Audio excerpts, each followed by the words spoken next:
this is Get Your Life, where we talk about all the things that help you live your best life now, because guess what? Tomorrow is not promised. And my guest, Kathy Connor, did just that. She is living her best life, and she took her pain and turned it into her purpose, and she took her misery and turned it into her message. So please welcome our guest, Catherine Connor, to the show. Hi, everyone. So thank you for being on the show. This is my instructor. She's my friend. I feel like she's like my sister from another mister. And we were just before the show talking about how we met. But I feel like this is a divine lifetime connection. So Kathy, tell the audience a little bit about you. Well, I'm born and bred in New York, and relocated to Miami back in 1971 after graduation from high school. Okay. Went to Howard University. Come on, Howard University. University of Maryland, and got my first job in Virginia with Xerox Corporation, and then relocated down to Miami on my first cruise with my ex-husband. Okay. But that's how I got here. Okay. Is going on a cruise. And then I've been in Miami now for 40-something years. 40-something years. Yeah. So as we're talking about living our best lives, you know, we are the sunshine and rainbow girls. We are happy and flowers and sun. But every day for some people is not always sunshine. Sometimes it's rain. Sometimes it's pain. Sometimes it's hurt. And so I was asking you here today to hopefully shed some light on your pain that you turned into purpose. So can you tell us a little bit about your diagnosis, when it happened, all that stuff? Okay. Well, coming to Miami was a whole new genre, a whole new life, what have you. Got married in 1981, and actually 1983. But before coming, just before my wedding, when life makes us changes, I had lost my father. He dropped dead 2 months before my wedding. Wow. And that was one of the major turnarounds, changes. Yeah. And then with the family history with the breast cancer, which is part of my whole transition to the dance of life. My mother had been diagnosed when I was 18. Wow. And she survived 12 years. Then my sister was diagnosed at age 47 in 93. And then I had 2 aunts that were also diagnosed. So the history is there. Right. And so putting that all together, when I came here in 1989, 1985, 85 or 84, but in 89 I was diagnosed with breast cancer. Oh, wow. And that was a major turning point. But I remembered back to how my mother had handled it. Because back then in the 70s, you just didn't talk about, you didn't even say the word. Right. You know, cancer was the C word. The C word, yeah. Right. And my mother used to say my condition, or the big C. Oh, okay, my condition. But she did not let that keep her from living her life to the fullest. Okay. She decided that she was going to go to college because she didn't have a chance to go when she was younger. And I was the last one to go into college. And so when she came out of her surgery, she said, this is what I want to do. So she went to college. She continued working as long as she could until she had the recurrence in different areas. And long story short, she graduated.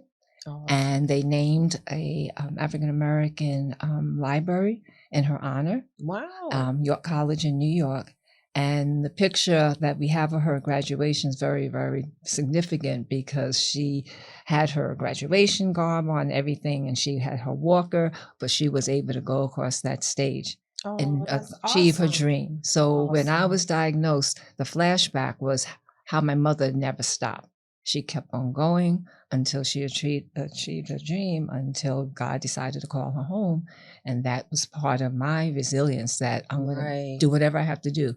As you said, tomorrow's not promised. It's not guaranteed. And so you had an example in your mom how to press through. So tell me, because you had that history, did you have to like get mammograms early?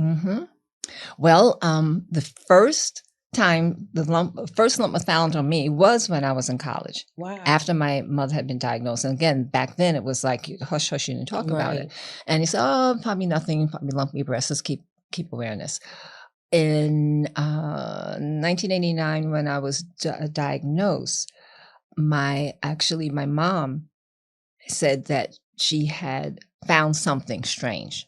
But she never said what it was. Right. So when I was 30 years old, I was going to the doctor for my regular annual checkup. And I asked them at that time, I said, what about this mammogram test that you have? Wow. Should I get that? And they said, oh, no, you don't have to worry about that. You're too young. You're too young.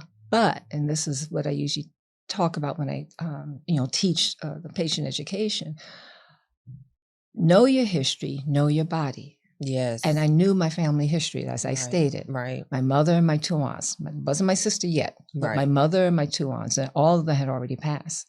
And I said, well, my mother had breast cancer. My aunts had breast cancer. So what is this mammogram thing? And they told me that, well, to give you peace of mind, we'll go ahead and do the mammogram at age 30, because I asked and I insisted. Right. And 5 years later, age 35, bingo. Wow. I was diagnosed. So from age 30 to 35, were you getting a mammogram every year? Just the one. Just the one? That was the baseline. That was a baseline, because they weren't going to do anything if I hadn't insisted. Right. But at age 35, I was diagnosed. So after that, it became part of the norm. Okay. So memorial. Yes. And I never missed a day of work. Wow. Because I would have my treatments on Thursday or Friday, go home on the weekends, recover, and come back to work on a Monday. Wow. And I was, I was tired, what have you, but I just wanted to keep on living. Right. And at the end of the treatments, 1990, things were crazy at Jackson, and we talk about transition. Yes. And I said, God, if you allow me to live, let me know where to go, because I can't stay here in this stress. Right. And it was stressful to a point where my doctors, my oncologist saying, what's going on? Who are you working for? You're doing so well. Do you know that they're trying to kill you slowly? Oh my goodness. The doctors said they were trying to kill you? Slowly. Wow. Because of the stress. Because of the stress, right. And an environment. And that's when I had to make a decision to stay or leave, or just totally depend on God. And he allowed me to leave. Right. And he provided ups and downs. But a year later, they found another lump. Wow. And when they found the other lump on the right side, that's when I definitely said, God, if you're going to let me live, let me know what I need to do. But I got to get out of here, which I did.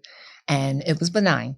But that's part of, the monitoring. And then that started my whole new life in a whole new direction as independent. I was Mary Kay for a while. I was a director, had the car. And Mary Kay's influence was because she was very involved with women's health. Yes. And she was a very big promoter of breast cancer. And that's what impressed me about that.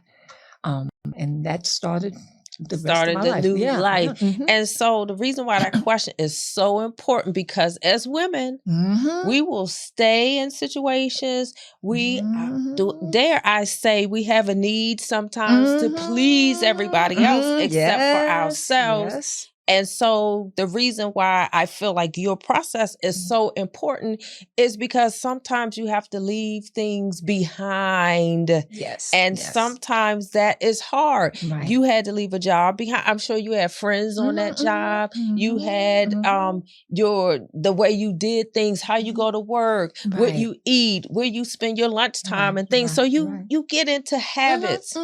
And so sometimes it's hard to leave that. Yeah. So thank you for sharing how you transitioned. And so as you transitioned, you did Mary Kay and then you did some other things.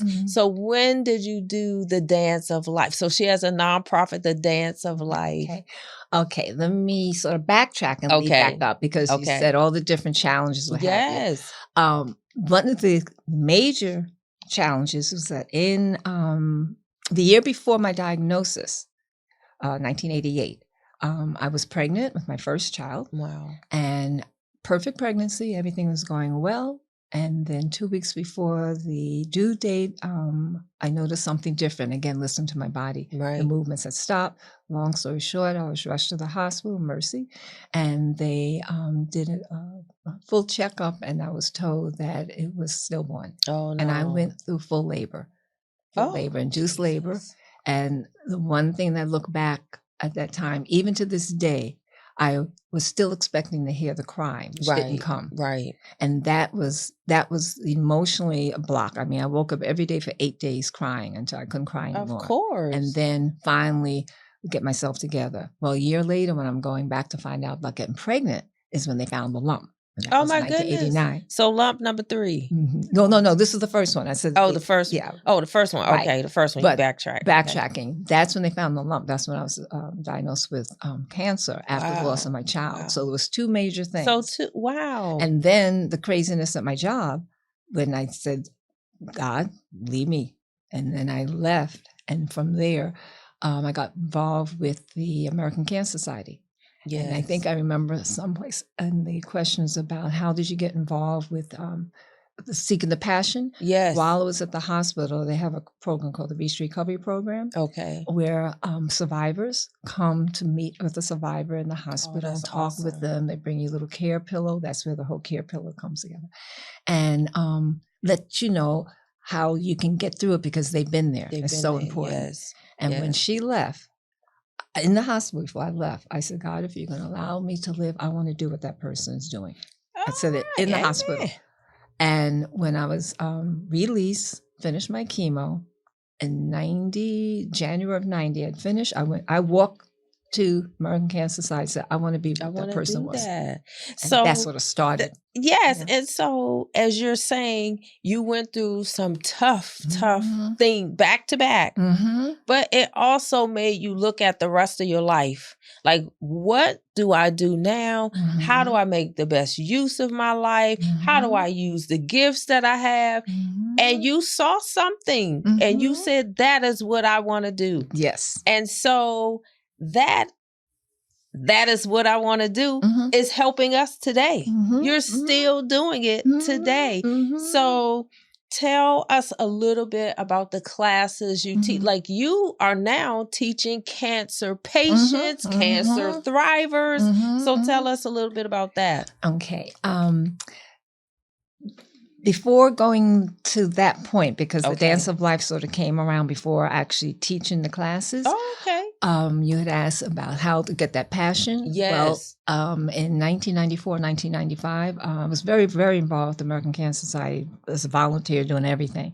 And I was on the committee for Making Strides for Breast Cancer, Big Walk. And this particular meeting, they were talking about what can we do as survivors that can be really impactful, different, because it's all about survivors. When I left from that meeting, I was on my way home in the car, and I was listening to radio and heard the song Hero by Mariah Carey. Yes. And there were some specific words in that song that triggered my desire to use the dance. Said, I know you will survive. Yes. And I went home and I listened to the music over and over and over and over again, and it ministered to my spirit. And as God would have it, he said, this is going to be your theme. I love it. And when I presented it to the committee, when I went back, I said, I would like to dedicate a dance in honor of survivors called the Dance of Life. And that's how you got the nonprofit. I love it. And so as you doing all this, because sometimes when you decide that I am going left, I've been going right all this time. Now I am going left. So did you have people that were like your cheerleader? Did you tell anybody? Okay. Well, when I did the first presentations, it was at another walkathon for American Cancer Society. There was over 1,000 people. Wow. Didn't expect it, And from then it just mushroomed, and people calling all over. Can you come here? Come here? Whatever. I became a member on the National Cancer Survivors Day directory. I've been on there 30-something years now. Wow. And I've gotten calls around the United States to come perform and share the story. It's an amazing the Caribbean, story. The Bahamas. And that's how all of this developed, by going out and just sharing the story. But at the same time, the teaching. As a breast health educator for the American Cancer Society at the time, teaching breast health education, the prevention of which, taking care of your body. So between the education, which has always been my great love, and the dancing, and leading to teaching the exercise classes, right now I'm in my prime. It's challenges at time, but I'm doing exactly what I love to do, and I have a passion. Can I just tell you all that she is passionate about it. She loves it, and it comes across in how you teach. It's like, wow, I love this. The way she says things and the way you tell us to move. And we like, well, we can't do that. And you say, yes, you can. Yeah. Move further. And we like, oh my gosh, my back is going to give out. But because of your confidence in us, it makes us do things that we never thought we could do. So before we go into the next question, I'm always the research girl. Good. So I did my research because I would say I've heard some people tell us dancing is bad. Dancing is bad. It's not good. It's not good to dance. But I have found there are many benefits of dancing, like losing weight, lowering blood pressure, improving flexibility, balance, coordination. It helps your memory as you're thinking about the different moves. It's boosting your memory. It is strengthening muscles. It reduces stress. It increases mood and happiness. I promise you, we may come in not as happy, but by the time we leave that class, we are like chatty, happy. It helps build community. Right, exactly. We have met people in different walks of life. I have seen people's self-esteem, like you'll say, sit up, like we may be bent up. Let's get those backs. Sit up. And so I've seen people's self-esteem increase. We even have someone in our class with special needs. I've even seen her blossom and now talk to people. And so I feel almost like it's family. If someone is missing, we're like, where's so-and-so? So maybe you never thought about all these things, but you are really changing lives. I have been a recipient. I have experienced it. And so tell us a little bit about your I've seen the dance of life. I loved it. Hey, she can even do a full split. Are you still she's still doing the split? Do you want to tell them how old you are? Yes, I am 72 years blessed. She is 72 years blessed. And she still does a full split. So that's amazing within itself. So tell us about some of the classes. Do you teach dance or you just do your dance of life? My dance of life is an actual presentation of dance. Yes. But my teaching primarily has been narrowed down to the Pilates, the stretch relaxation, which is slower pace. When I first started with Baptist, which is like 19 years, started as a dance therapist at South Miami Hospital, working with cancer patients, and then it sort of branched out from there when they had these community health classes. They had instructors. I was teaching dance aerobics. I was teaching the stretch and flexibility, the more active. But as we mature, again, listening to the body, the jumping, the bouncing around, that I began to taper down for, I was in 2 car accidents in 2010, 4 months apart. Wow. And when I went to the chiropractor for the first time ever, they invited me and they said, we'll do an analysis and tell you, what's going on. And then you can decide if you want to continue. And 4 months of pain therapy. When I went to the chiropractor and they did an analysis of my back, there was all this red stuff up and down, showing I had a lot of major damage to my back. Wow. And due to my physical activity, the flexibility, that helped in my recovery. But I had to modify.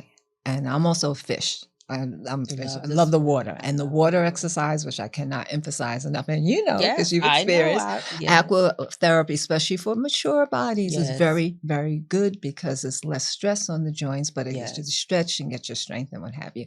So putting all that together, now my dance technique comes through the stretching and the Pilates. It's a slower pace. You do work out. Yes, we do. You do get some strength and Yes, endurance. You know, it's not jumping up and down. It's not Zumba. It's not that aerobic type. Yes. But it's the type that develops the whole body, mind, and spirit at the Yes. same time of allowing you to be able to move freely. Because as you know, most of the people in my classes are seniors. Yes. The average age 60 and 70. The oldest Yes. one in one of my LA Fitness classes is 85 years old. Wow. And reason why I love working with seniors, because I'm a senior. Right. They appreciate because I'm a senior. Yes, I'm not we a little do. 20-year-old, jumping Yes, up and down. we So do this. And I could appreciate. That's why I openly share what I'm going through, because I understand half the people come, either the back, the knees, the joints, It's whatever. something. Something's going Everybody on. has something. And I know. And I can share with them. I love how you say the mind, body, and spirit connection. So it's not just a class. It's not just an exercise. And what do we call that? Taking it to paradise? Take me to paradise. Go to paradise at the end. Yeah, the meditation. The meditation. So before we start the class, you'll talk a little bit, and then we are ready to go to paradise, because most of the time people come in there with something. Something has happened. Life is lifing. Something hurts. So the take me to paradise, the mind body connect, it helps you get ready for the mind body connection. And that also helps us to get into the mood to do things that we don't think that we can do. And so we love that part. Where did that come? Has that always been in all of your classes? When I started teaching the Pilates through post-OS in my training, and the emphasis through the post-OS training, which is one of the top training Pilates training programs in the world. And they talked about the mind, the body, the spirit, the connection. Yes.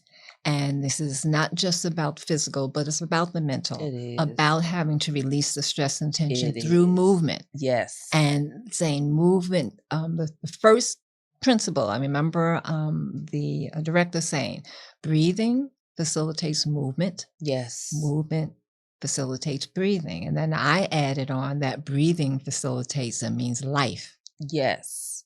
So every time you breathe, you move, you're enhancing your life. Yes. And when we do the stretching, what have you, at the end is the mental relaxation, which again, as you experience, the people come in here. Yes, stuff. we're tight. And we're living in a crazy world. Yes. Very crazy world now. And that yes. people need to be able to release and relax and also realize you can't control what goes out there in the world. We can't. Right. We can only control how we choose to respond or react. Right. So this time right now is your time. It's your time. Take care. And so a lot of times I will say, as moms, as grandmas, as workers, some are still working, it's like we try to squeeze in something for ourselves. So another thing I love about what you teach us is take this time, shut out she tells us turn our phones off, turn your watch off. And it's like, that is just our time. Another thing I love about the breath is sometimes when we feel like we're too tight or we can't bend, and you'll say, breathe into the stretch. And then you say, you were cheating on me because you were not stretching as far as you could. Who knew that breathing into the muscle or taking a breath made you go a little bit further? So let me just say, you're the health educator, you're the advocate, you're the encourager, you're the coach, you're all of that. She's the pusher. She makes us go. And then she also tells us about other things, like you had us walking in American Cancer Walk. You also have the Christmas and Thanksgiving the walk challenge. Challenge. So she is challenging us to get up and move. And so tell us some of the classes that you teach. Well, starting with Baptist. Baptist was the main starting point of getting into the community classes. Okay. Right now, I only have, let me back up. I have the class that you take on Monday, which is at the Palmetto Bay Park, which is a senior chair stretch class. Okay. 10:30, 11:45. 11:45. Okay. And these are free classes. Free. I asked people how many people could afford free. Free. Okay. Think about it.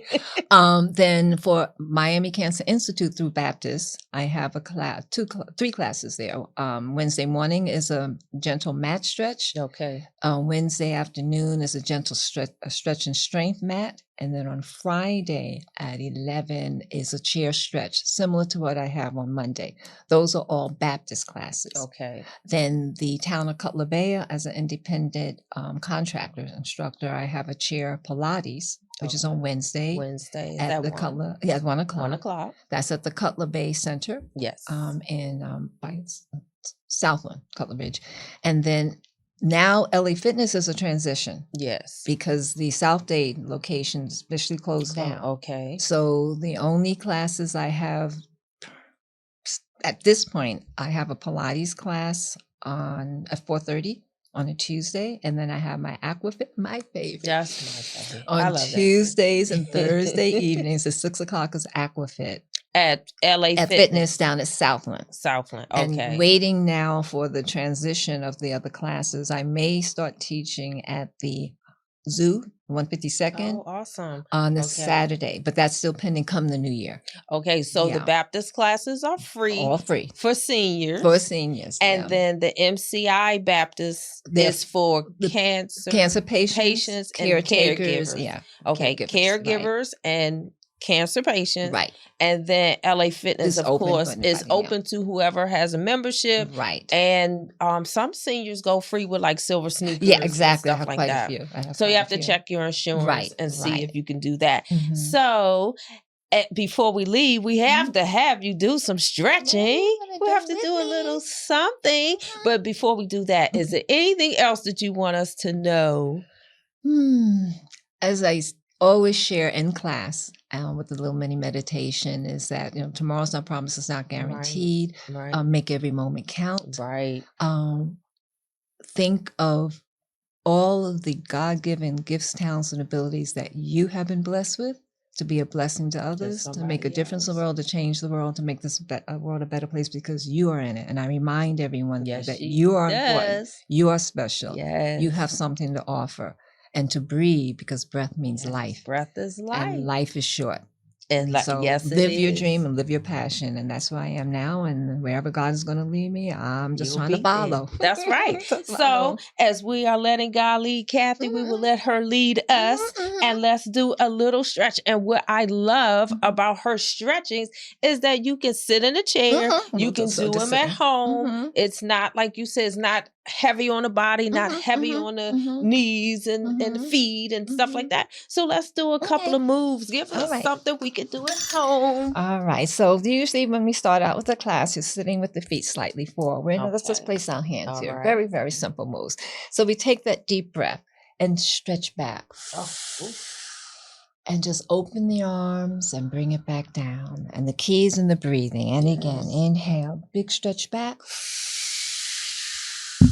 And bring it down. Now lift the arms out to the sides, okay, and lean over the sides so we won't go over the over my just stretch and hold. And so we won't hit the microphone. We'll just cross here and stretch and hold. And again, one more stretching over. Hold, breathe, and come over. Cross here, over. And bring it back down. Now, that's just primarily for the upper body, the head, neck, and shoulders. We'll just do a little bit with the legs. Let's grab hold under the knee and just pull into the chest. Hold. I want to take my shoes off. And lower down. You can if you like. Okay, and the other one. Stretch and hold. Good. And bring it down. Now I have a nice little challenge. We're going to pull and stretch and hold. We're going to flex that foot to stretch here. We're not going to kick. We're going to stretch to see if breathe. And pull back in and lower down. Opposite side. And pull and just hold. Flex. Stretch up, hold, and breathe. Pull in and bring it down and just open and close nice and easy. Okay, because this again is a very restricted environment, but you can still move comfortably. And it helps your hips. And from here, slowly massage down towards the ankles at the body. Let me just take this off so it won't make so much noise. And just hold and breathe. Place the hands behind the ankles to massage back up. Rotate around. Inhale. And one more, fold over. And this is really very good for the backs if you're having issues. Just holding and breathe into the stretch. And slowly come up. Rotate shoulders. Last for head, neck, and shoulders. Chin to chest. Deep breathe, lift. Head over towards the right shoulder. All right. And over towards the left. And back to the center. Chin to chest. Lift up. I'm going to turn towards the left. Look over that shoulder. And opposite side. And last, chin to chest. From here, rotate half circle over towards the right. Oh. And rotate half circle over to the I'm left. in paradise. I can't That's get my right or left. That's okay. Deep breathe, lifting up. And bring the chin back down towards the chest. Sit comfortably into the chair. Let the arms placed by the sides. And just for 30 seconds, release, relax, let go. Deep breathe in and deep breathe out. Any residual tension, tightness, stiffness, or any kinks you feel throughout the body, just let it go. And breathe. Deep inhale. Deep exhale. Deep breathe in. Deep breathe out. And as I stated in the previous part, this is the time to try to release all the negative energy from your mind. All that stuff floating around that's trying to invade your peace, your joy, your calm and serenity. This is your time for you to take charge of your health and your mind, body, and spirit. And think of uplifting, encouraging, positive thoughts, including the fruit of the Spirit, the love, peace, patience, joy, goodness, gentleness, faithfulness, self-control, plus more. Resilience, perseverance, forgiveness, generosity, a loving, giving spirit. And most of all, what's needed in the world today more than ever is hope and love. Love is the answer. Love will conquer all. Love is the purpose that God has sent his Son during this holiday season. He pours his love into us, through us, for others. And when we share with others, that can lead to your internal peace, outer peace, and ultimately world peace. So take a few final moments to breathe, reflect, relax, let go, and just be. Amen. And love it. Big stretch, and you know that love hug. Oh, pull yes, in, so we give hug yourself a ourselves, wonderful love and you can hug. kiss yourself. Kiss yourself. And your we should arm. this share. Love you to peace. Okay. Love. Share that love with the world. Be a light in the midst of the darkness, and be that eye in the midst of the storm. So that is our guest, Catherine Connor. You can catch you on Facebook, Catherine Connor. Catherine Roach Connor. Catherine Roach Connor on Facebook, and Cat Roach Con on Instagram, I think. Oh, yeah. I hardly ever go to Instagram. However they find it, But yeah. she's on Instagram. She's on Facebook. If you are a senior, come and join us Mondays in Palmetto Bay or in Cutler Bay or MCI. Yeah, MCI. That's what numbers, yeah. But remember, your life is a gift. Use what you have to make life better for others. I'm your host, Dr. Carolyn Edwards, and this is Get Your Life. Until next time. Yay. Love yourself. Yay. I know it gets hard to find the light sometimes. It feels easier to hold on to what's been keeping you down. You were made to fly, so now release, let it go. You were made to soar, so just breathe. Feel your power, learn to dance in the rain or the shine. Every step you take is the